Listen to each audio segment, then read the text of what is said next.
संसार का निर्माण किसी व्यक्ति विशेष के द्वारा नहीं होता,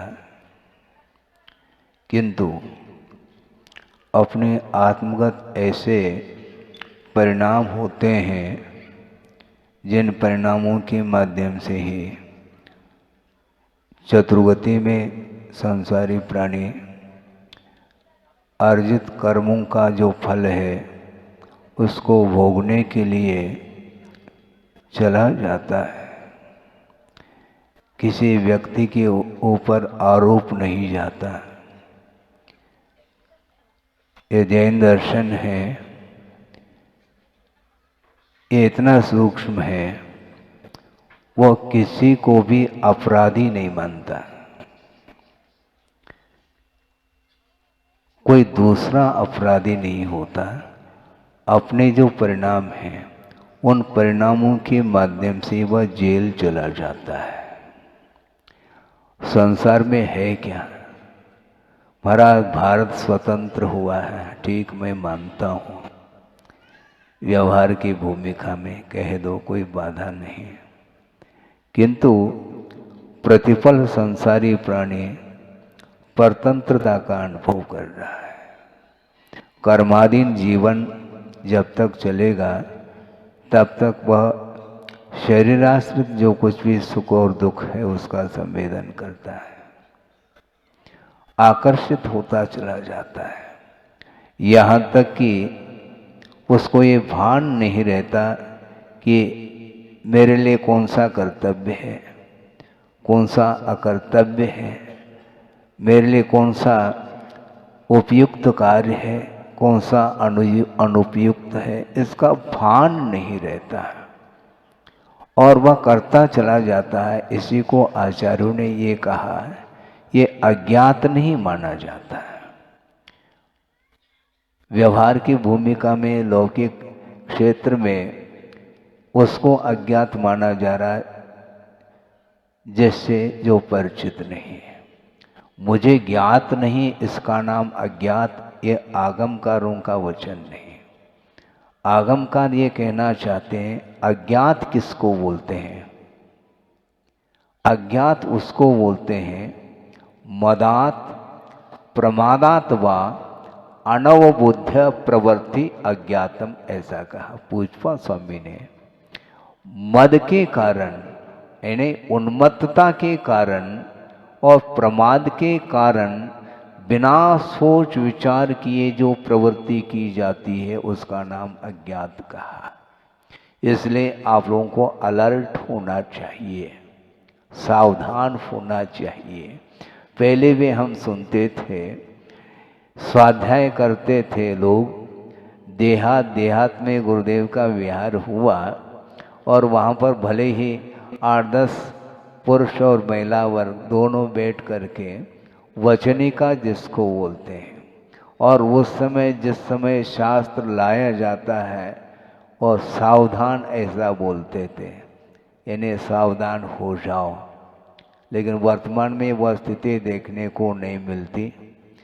धर्म सभा में भी मोबाइल का प्रयोग आम तौर से हो रहा है।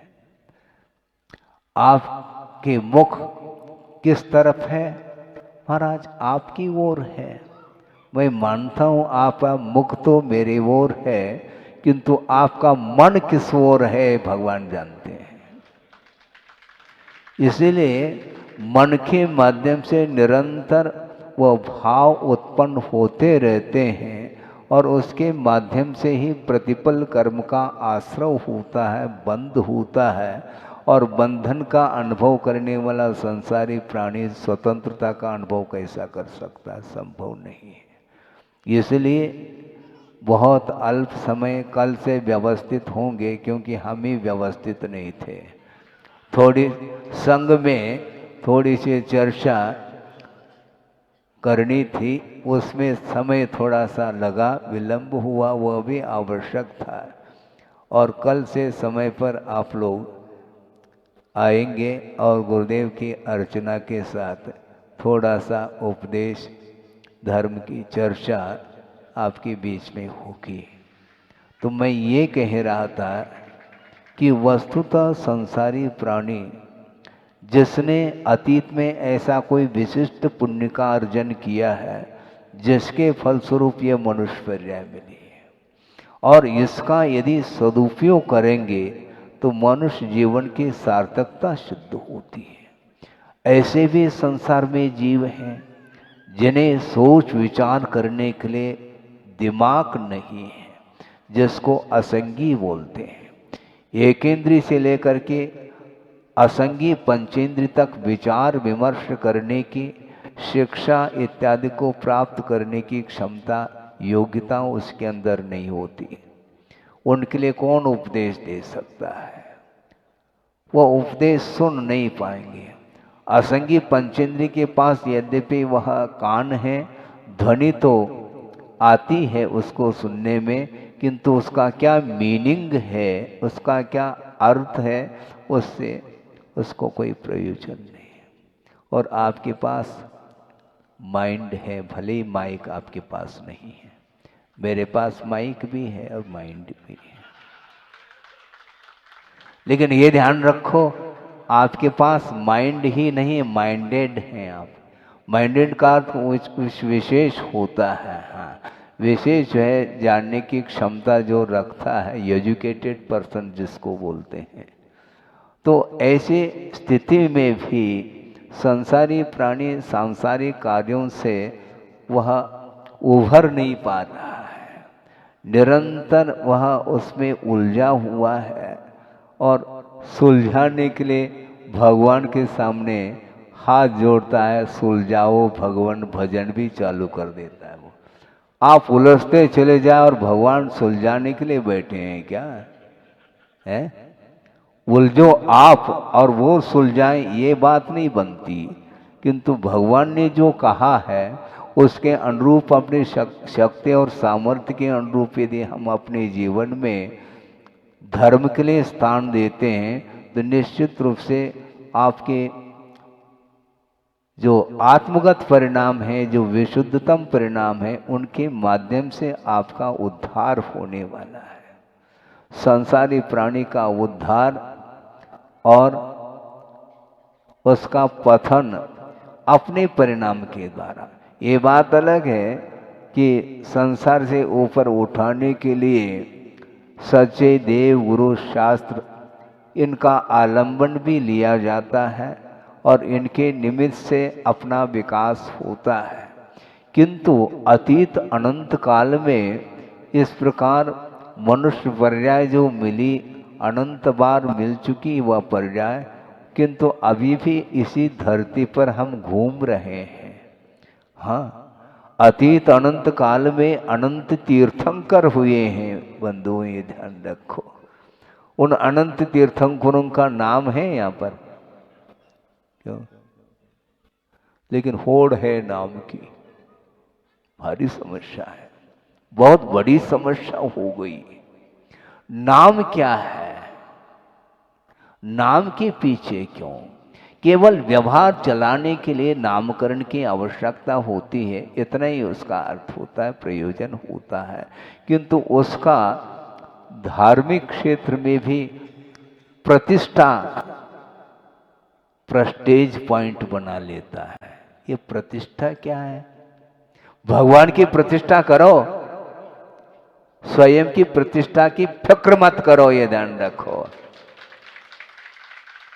और सूर्योदय देखा, कल आकर के अवलोकन किया, अच्छा लगा, बहुत ही वह दृश्य देख करके ऐसा लगता है कि इसको करने वाले जो पुण्यार्जक होंगे वो अपने आप में उनका भी बहुत बड़ा पुण्य, तीव्र पुण्य जिसको बोलते हैं, उस क्वालिटी का पुण्य सबको हो अनिवार्य नहीं। लेकिन ये ध्यान रखें, भले आप जिनालय बनाओ, जिनबिंब स्थापित करो या नहीं करो, किंतु जो कर रहे हैं उनका जो पुण्य, जो तीव्र पुण्य का उदय है, उसके माध्यम से सबका पुण्य जागृत हो रहा है। क्योंकि जिनालय का निर्माण करके जिनबिंब को स्थापित करेंगे तो केवल छिंदवाड़ा ही नहीं, पूरे देश के लोग आएंगे, दर्शन करेंगे, पूजन अर्चन करेंगे, अभिषेक करेंगे, अपने परिणामों को निर्मलतम बनाएंगे। इसमें किसका हाथ है? आप ही लोगों का तो हाथ है? हाँ, बिल्कुल ठीक है। बहुत अच्छा काम किया। इसको बोलते हैं धर्म की आराधना करने के लिए अवसर मिलता है और इसका उपयोग अच्छे ढंग से कर लेना चाहिए। तो मैं ये कह रहा था कि ये मनुष्य जीवन मिलने के उपरांत भी जो उच्च कुल का मिलना, देवगुरु शास्त्र का समागम प्राप्त करना और निरोग शरीर का मिलना और दिव्य देशना को सुन करके अपने जीवन को तदनुरूप ढालने का जो पुरुषार्थ है वह आप लोगों के लिए वह उपयुक्त पुरुषार्थ का अवसर प्राप्त हुआ है। बड़ी विचित्र अनंत तीर्थंकर किसको बोलते हैं? उस समय भी हम और आप थे और अभी भी हैं, और अनंतों की संख्या वहां पर, कहाँ पर? सिद्धालय में अनंतानंत सिद्ध परमेश्वरी जिनकी हम परोक्ष रूप से आराधना कर रहे हैं, वैसे उनकी आराधना हमेशा परोक्ष रूप से इसलिए होती है क्योंकि वह अमूर्त स्वभाव को प्राप्त कर चुके हैं और हम और आपके बीच में उनका पुनः उनका यहाँ पर आगमन संभव नहीं है। पंच कल्याणक में आप दृश्य देखते हैं, केवल ज्ञान हो जाता है प्रभु को। उसके बाद निर्वाण कल्याण के दिन भी आप दृश्य देख सकते हैं। अरहंत परमेष्ठी अब निर्वाण को प्राप्त कर गए, वहाँ पर कुछ अवशेष देखने को नहीं मिलता, स्वभाव को उपलब्ध कर जाते हैं। तो आपका लक्ष्य क्या है? आखिर जिनालय बनाने जा रहे हैं, बहुत अच्छी बात है। इसके पीछे क्या लक्ष्य है? लक्ष्य होना चाहिए, निरुद्देश्य नहीं होता। उद्देश्य यही होता है, होना चाहिए कि जो कुछ भी धर्म की आराधना हम कर रहे हैं इसके पीछे एक ही मात्र लक्ष्य है, कर्मों की निर्जरा, कर्म का क्षय। कर्म क्षय के उद्देश्य को लेकर के जो कुछ भी हम धार्मिक अनुष्ठान करते हैं उसके माध्यम से हमारा पाप धुल जाता है और पुण्य संचित हो जाता है, और उस पुण्य के माध्यम से ही हमारा मोक्ष मार्ग और आसान होता चला जाता है। कठिन तो है वो मोक्ष मार्ग, कठिन है। एक हाइकू या समझ लो गुरुदेव ने ये पंक्ति दी थी, हमने सुना था कि मोक्ष मार्ग जटिल तो है। सुन रहे हैं आप? मोक्ष मार्ग जटिल तो है किंतु कुटिल नहीं है। मोक्ष मार्ग में कुटिलाई संभव नहीं है, ध्यान रखो। इसलिए क्योंकि जहां पर जिस मोक्ष मार्ग में आर्जव धर्म की आराधना की जाती है वहां पर कुटिलता कैसे संभव हो सकती है?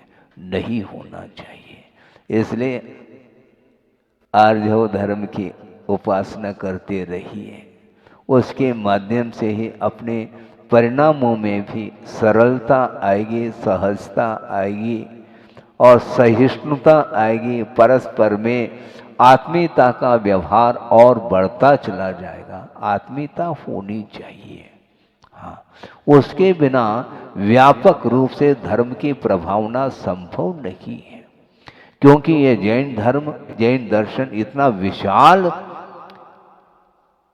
दृष्टिकोण को लेकर के अपना विषय देता है, अन्यत्र बहुत कठिन होता है। एक दूसरे के प्रति करुणा, दया, अनुग्रह का जो भाव, परोपकार का जो भाव है, यह बिना जैन दर्शन के संभव नहीं। और जैन दर्शन का अर्थ ये नहीं समझना चाहिए ये जाति परक कोई धर्म है, नहीं। किंतु जिन्होंने अपने इंद्रियों को और कर्मों को जीत लिया है उसका नाम जिन है, और जिनके जो अनुयायी होते हैं उसका नाम जैन है। ये जैन धर्म की व्याख्या है। इसलिए बहुत अच्छा अवसर है, कल आना हुआ है और देखो आप लोगों का कितना और पुण्य जागृत होता है? अच्छा, शीतकालीन, हमें तो अभी ठंड लग नहीं रही है। हाँ, विहार करते आए और उसमें भी पसीना आ रहा था। हमने सोचा कि ग्रीष्मकालीन तो नहीं हो रहा है। कुछ भी हो, भाव आपके हैं। समय पर जितना होगा, समय जितना मिलना है मिलेगा। बाकी हम ये कहना चाहते हैं कि इस पर्याय को बहुत सार्थक बनाना चाहिए। इसलिए कह रहा हूँ कि वर्तमान में पाश्चात्य संस्कृति जो चारों ओर फैली हुई है और नित नए जो अनेक प्रकार के जो संसाधन हैं भौतिक युग संबंधी, उसके माध्यम से संसारी प्राणी का पतन हो रहा है। उस पतन से बचाने का पुरुषार्थ आप लोगों को करना है। छोटे छोटे जो बच्चे हैं उनके ऊपर संस्कार क्या मिल रहा है, हम बताओ आप।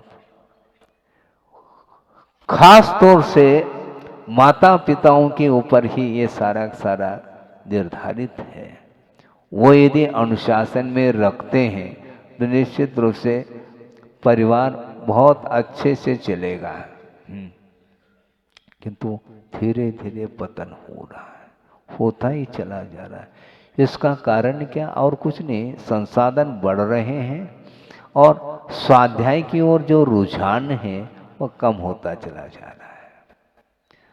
स्वाध्याय करिए आप, कम से कम संस्कृत नहीं है तो हिंदी में लिखी हुई जो ग्रंथ हैं या जिसका अनुवाद किया है विद्वानों ने, उसका अध्ययन करिए आप।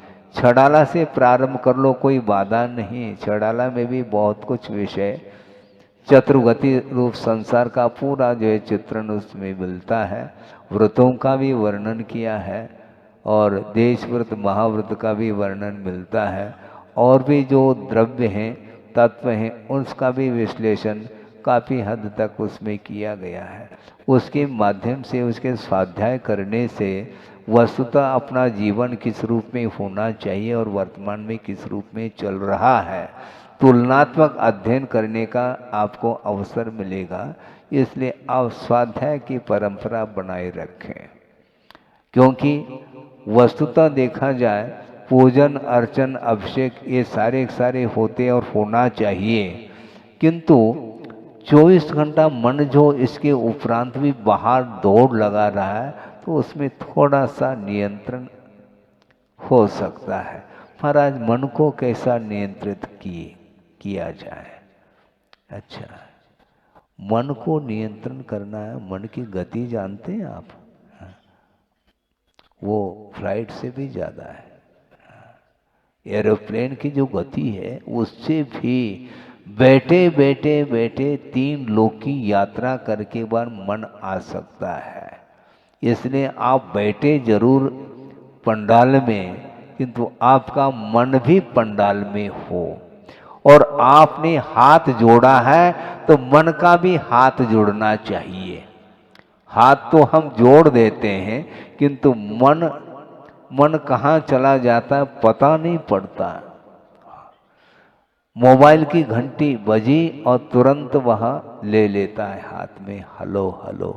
फॉलो नहीं करता, हलो हलो करता रहता है। समस्या ये जा रही है, ये युग आया है।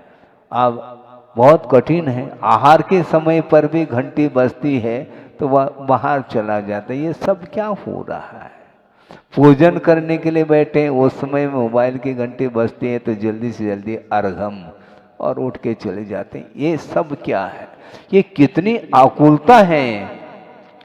आलोचना नहीं, ये ध्यान रखे, हकीकत बता रहा हूं, यथार्थ सत्य है कि हो रहा है क्या नहीं हो रहा है। नहीं होना चाहिए, तब तो प्रभावना माननी पड़ेगी अपने को, है? बिल्कुल प्रभावना तभी 10-15 मिनट के लिए भी यदि मान लो आपका मन विश्राम नहीं ले रहा है, प्रभु की अर्चना करते समय, यहाँ तक मैं कहना चाहूँगा 2 मिनट में, कई बार हमने कहा और फिर से यहाँ पर आपके सामने कहना चाहता हूँ कि धार्मिक क्रियाएं किस ढंग से होनी चाहिए। मान लो आप बैठे हैं प्रभु के चरणों में पूजन अर्चन करने के लिए, उस समय यदि मान लो कोई मुनि महाराज भी आ जाए भगवान के दर्शन करने के लिए, तो आप अपनी पूजन को छोड़ करके उनके लिए अर्घ या उनके लिए नमोस्तु की कोई आवश्यकता नहीं है, ध्यान रखें। महाराज फिर तो ये उनका अभिनय हो जाएगा। अभिनय नहीं होता है, फिर भगवान का अभिनय हो जाएगा, क्योंकि वह पूजन के कार्य को छोड़ करके अब अन्यत्र आपका मन जा रहा है, तो वो सारा सारा अधूरा कार्य हो जाएगा।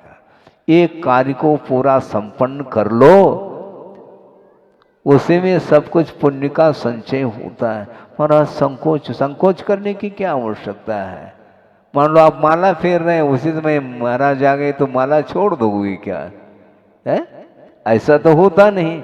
सारे के सारे जितने भी धार्मिक कार्य हैं उनको आप भले संक्षेप में कर लो, किंतु निर्दोष जो है उस कार्य को संपन्न करना चाहिए। ये नहीं हो पाता। ये मोबाइल का जमाना है, टेलीविजन मोबाइल के माध्यम से क्या चल रहा है संसार में, बहुत कठिन।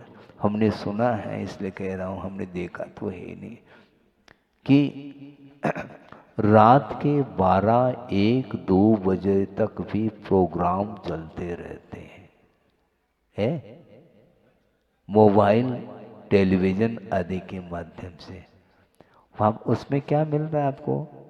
क्या सुनने को मिल रहा है, क्या देखने को मिल रहा है? सिवाय राग के अलावा, सिवाय भौतिक सुख के अलावा और कुछ भी दिखाई नहीं देता। और इतना घंटों लगा रहे हैं, और इधर स्वाध्याय करने के लिए महाराज हमारे पास समय नहीं है। अच्छा, वो सारा सारा समय उसी में लग गया, अब कहाँ समय मिलेगा आपको, है? समय का अर्थ काल भी होता है, समय का अर्थ आत्म तत्व हुआ करता है, समय का अर्थ शास्त्र भी होता है। प्रति पल संसारी प्राणी की दृष्टि बहिर्दृष्टि बाहर की हो रही जा रही है। इसलिए करने योग्य क्या है, आगम में क्या लिखा है, भगवान की क्या आज्ञा है, वह ज्ञात नहीं हो पाता। विहार करते हुए आ रहे थे, एक बार का प्रसंग आपके सामने रखूं। साथ में श्रावक गण भी चल रहे थे, और बीच में ही उन्होंने कहा, इशारा करते हैं, महाराज इधर भी तो देखो। हमने क्या उधर क्या? महाराज फैक्ट्री है हमारी, उसके लिए आशीर्वाद दे दो। सुनो, हमने उनको कहा, उसने नमस्तु किया क्या है? जो नमस्तु करता हूं उसके लिए आशीर्वाद मिलेगा। फैक्ट्री तो ना नमस्तु करती है ना कुछ करता है, किसको आशीर्वाद दे दूं मैं? सांसारिक कार्यक्रम के लिए, कोई भी सांसारिक कार्य के लिए आशीर्वाद संभव ही नहीं है। धार्मिक अनुष्ठान के लिए दोनों हाथ से आशीर्वाद दिया जा सकता है। धार्मिक अनुष्ठान के लिए दोनों हाथ से आशीर्वाद दिया जा सकता, देते हैं, किंतु आप दुकान मकान इत्यादि के लिए आप आशीर्वाद मांगना चाहो तो आशीर्वाद धर्म वृद्धि का आशीर्वाद मिलेगा, इसके अलावा और कुछ नहीं। किसी ने कहा कि महाराज सुनो सुनो सुनो, बहुत अच्छा है, भोपाल के लिए नहीं, भोपाल वालों के लिए।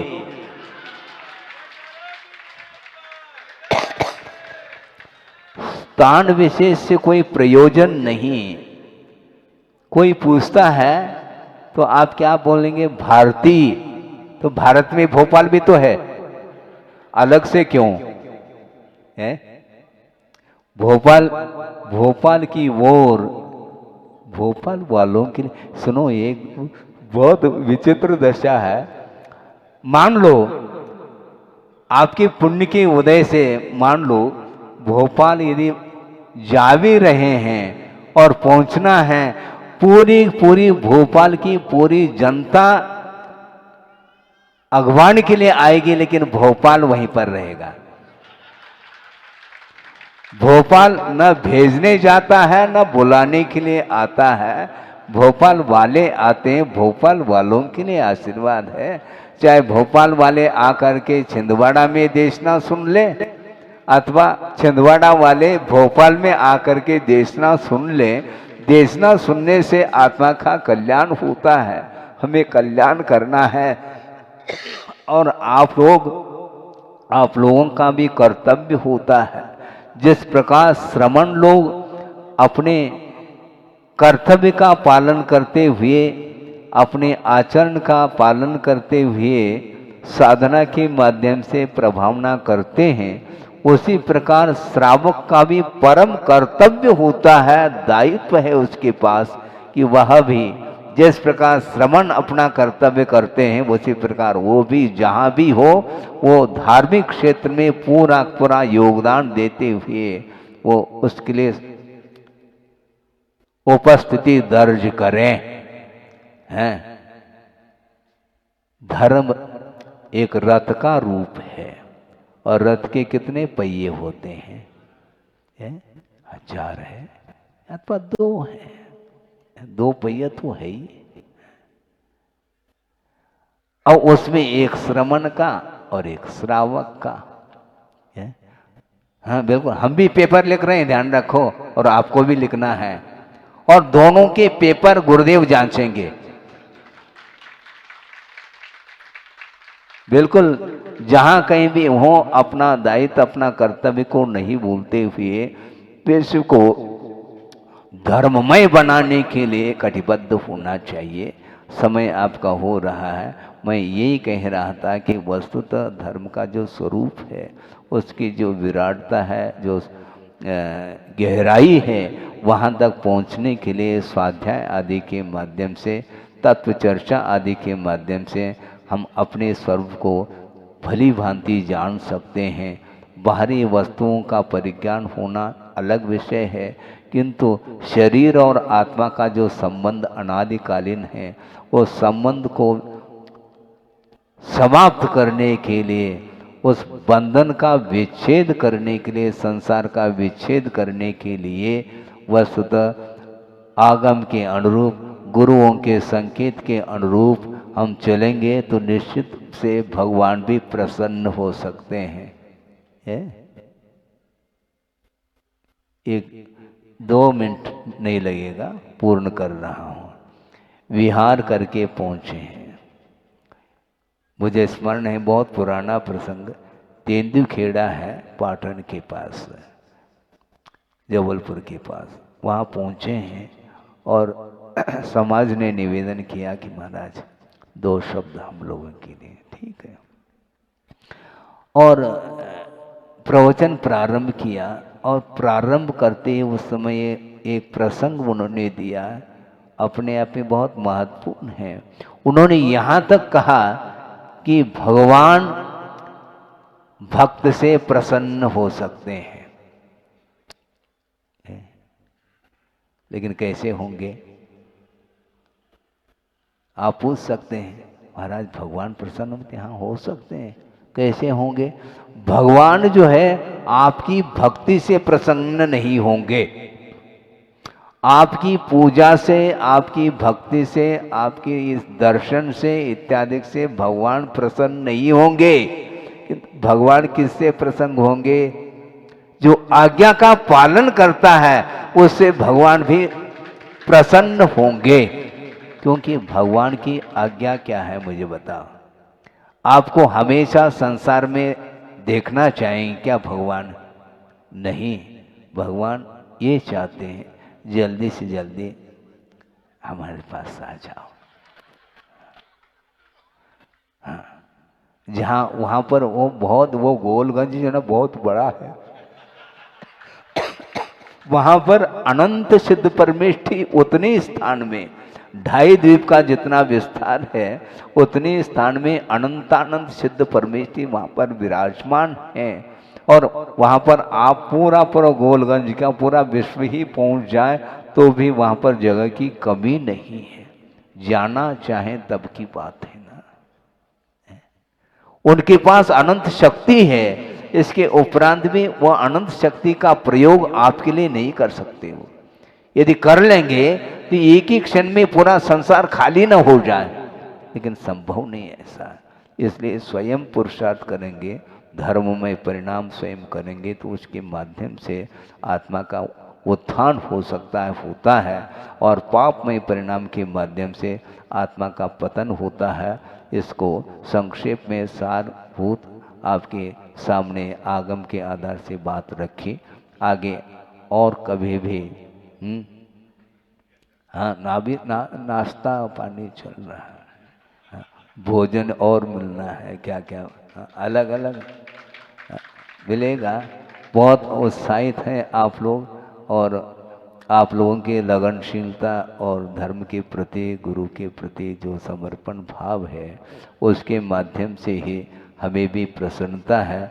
इसी प्रकार आप वातावरण, धार्मिक वातावरण को बनाए रखेंगे, जिसके माध्यम से सबका कल्याण हो सके। अहिंसा परमो धर्म की जय।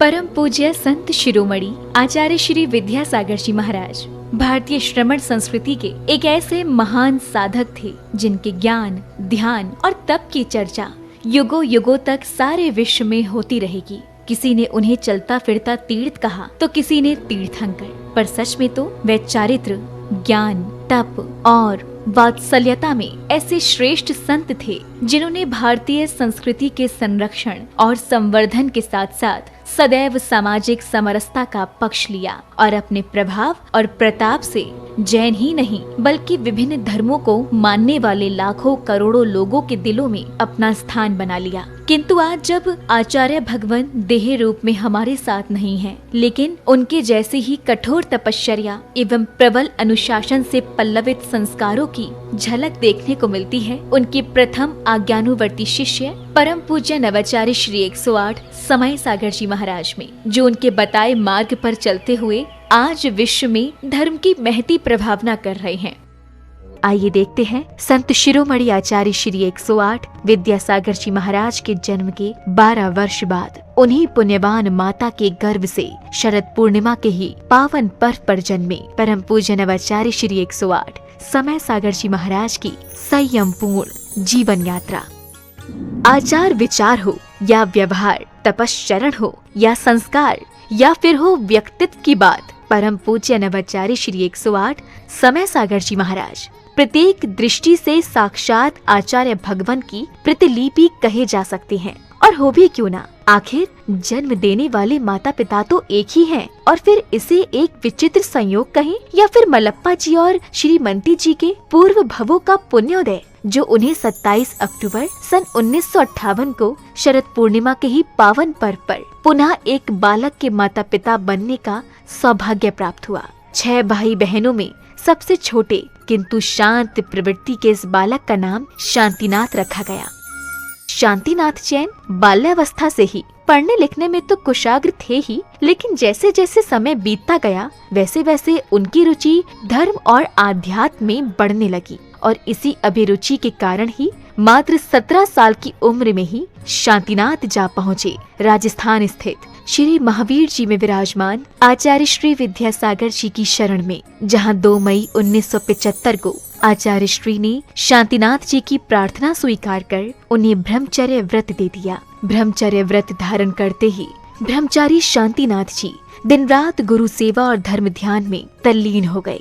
संयम व्रत को धारण कर तप और साधना के निर्मल पथ पर चल रहे ब्रह्मचारी शांतिनाथ ने केवल 5 वर्ष की अल्प अवधि में ही वैराग्य पद के विभिन्न सोपानों को पार कर अपनी योग्यता से आचार्य भगवान को प्रभावित कर लिया, जिसका पारितोषिक मिला उन्हें मुनि दीक्षा के रूप में। 8 मार्च 1980 को मध्य प्रदेश के छतरपुर स्थित श्री दिगंबर जैन सिद्ध क्षेत्र द्रोणगिरी में आचार्य श्री विद्यासागर जी महाराज ने उन्हें मुनि दीक्षा प्रदान कर दिगंबर मुद्रा का पूर्ण साधक घोषित कर दिया और नाम दिया मुनि श्री समय सागर जी महाराज। मुनि दीक्षा के उपरांत मुनि श्री समय सागर जी महाराज ने कुछ वर्षों तक आचार्य श्री के संग में रहकर अध्ययन और अध्यापन किया। तत्पश्चात गुरु आज्ञा से पृथक संघ के नायक बनकर देश भर में विहार करते हुए धर्म प्रभावना करने लगे। अपने सानिध्य में कई पंच कल्याणक एवं विधान आदि धार्मिक अनुष्ठान संपन्न कराने के साथ ही उन्होंने अपनी लेखनी से कन्नड़, हिंदी, संस्कृत और मराठी भाषाओं में कई शास्त्रों की रचनाएं भी की। सन 2018 में ललितपुर में हुए पंच कल्याणक के दौरान आचार्य कुंद के नियमसार में वर्णित निर्यापक श्रवण की व्यवस्था का उल्लेख करते हुए आचार्य विद्यासागर जी महाराज ने मुनिश्री समय सागर जी महाराज को निर्यापक पद की उपाधि प्रदान कर संघ में नवदीक्षित मुनिराजों के निर्वाह का उत्तरदायित्व सौंप दिया। आचार्य कुंद देव ने यह बात बहुत स्पष्ट लिखी है। वह बात आप लोगों को समझ में आना चाहिए। जो दीक्षित करते हैं वे आचार्य कहलाते हैं, और इसके उपरांत जो नव में नए दीक्षित होते हैं उनके निर्वाह करने के लिए निर्यापक, हाँ आचार्य तो नहीं लिखा, लेकिन निर्यापक श्रमण का वह रूप दिया है उन्होंने। ये निर्यापक का अर्थ यह है, जैसे आचार्य महाराज कहते हैं उसके अनुसार जिनको ये दिया जाता है। ये लोग बहुत विलम्ब कर रहे थे, तो हमें भी ज़्यादा आग्रह करना अच्छा नहीं समझ में आया कि समय पर सब हो जाएगा। वह ललितपुर में योग था और आज आप लोगों के सामने हुआ है कि ये जितने भी नए श्रमण बने हैं ये इनके लिए प्रशिक्षण देने का श्रेय जाता है समय सागर निर्यापक को। कौन चाहता है जिम्मेदारी लेना, लेकिन वे लेना तो पड़ेगा।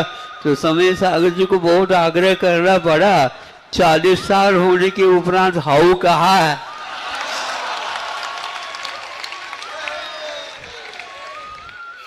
समय अपनी गति से चलता रहा। छत्तीसगढ़ के डोंगरगढ़ स्थित चंद्रगिरी तीर्थ में विराजमान आचार्य श्री विद्यासागर जी महाराज ने 6 फरवरी के ही दिन आचार्य पद के लिए निर्यापक श्रमण मुनि श्री समय सागर जी महाराज को चुन लिया एवं अपनी समाधि से 3 दिन पूर्व 15 फरवरी 2024 को आचार्य पद का त्याग कर पूर्ण संलेखना की ओर अग्रसर हो गए।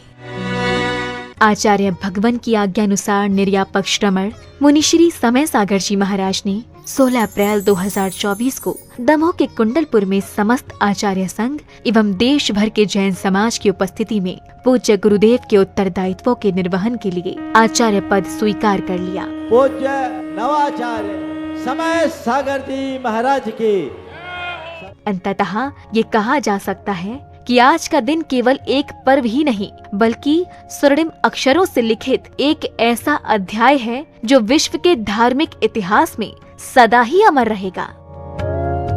ये मात्र एक संयोग नहीं बल्कि पूरे समाज का पुण्य है जब एक ही दिन जन्मे गृहस्थ जीवन के 2 भाइयों ने गुरु शिष्य के रूप में परिवर्तित होकर धर्म उत्थान को अपना कर्तव्य माना और इसे परम पूज्य संत शिरोमणि आचार्य श्री 108 विद्यासागर जी की कठोर तपश्चर्या एवं संस्कारों का ही परिणाम कहेंगे, जो आज नवाचार्य श्री समय सागर जी महाराज भी उनकी अक्षुण्ण परंपरा का निर्वहन करते हुए धर्म की प्रभावना कर रहे हैं। आज पूरे विश्व का जैन समाज ये आशा कर रहा है कि परम पूज्य नवाचार्य श्री समय सागर जी महाराज भी संत शिरोमणि आचार्य श्री विद्यासागर जी महाराज के बताए मार्ग पर चलकर उन्हीं की भांति धर्म उत्थान का कार्य करते हुए समाज को एक नई दिशा प्रदान करेंगे। एक बार पुनः धर्म के महान उन्नायक परम पूज्य नवाचार्य श्री समय सागर जी महाराज के चरणों में हमारा त्रैवार नमोस्तु। नमोस्तु भगवन, नमोस्तु भगवन। मध्य प्रदेश के जिला बड़वानी स्थित सिद्ध क्षेत्र बाबन गजा में श्री 1008 आदिनाथ भगवान के मोक्ष कल्याणक के अवसर पर आयोजित होने जा रहा है निर्वाण लाडू महामहोत्सव। परम पूज्य चर्या शिरोमणि पट्टाचार्य श्री 108 विशुद्ध सागर जी महाराज के परम प्रभावक शिष्य परम पूज्य प्रसन्न मना मुनिश्री 108 प्रणुत सागर जी महाराज के पावन सानिध्य में होने जा रहे इस महोत्सव में जिनेंद्र भक्त अपने हृदय में बसे प्रभु के प्रति समर्पण भाव को प्रदर्शित करते हुए करेंगे निर्वाण लाडू अर्पित। देखिए विशेष प्रसारण 17 जनवरी 2026 को दोपहर 12 बजे से सिर्फ जिनवाणी चैनल पर।